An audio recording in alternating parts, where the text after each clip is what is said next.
ఇంకో అంటే మెయిన్ పాయింట్కి వద్దాం.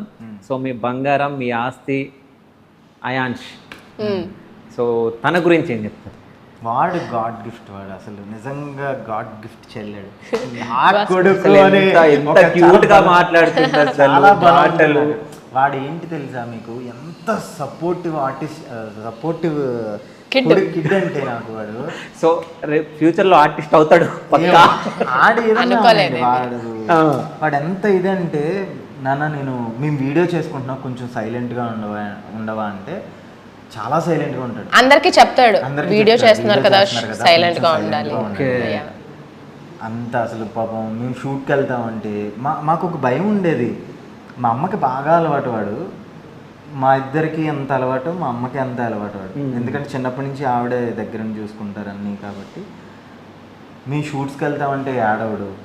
సో ఇలా వర్క్ ఉంది బయటకు వెళ్ళి వస్తామంటే వింటాడు. నాకు అది బాగా నచ్చుద్ది. వాడి దగ్గర అందరి పిల్లల్లాగా ఏడ్ చేయడం, గోల పెట్టేయడం, బయటికి వెళ్తే నాకు ఇది కొనివ్వు, ఇలాంటివి మేము ఇప్పటి వరకు ఫేస్ చేయలేదు.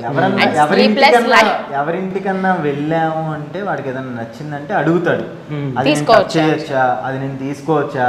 నేనే ఆశ్చర్యపోతుంటా, ఏంటి వెళ్ళి టక్మని అంటే ఆ ఏజ్లో వెళ్ళి తీసేసుకుంటాను.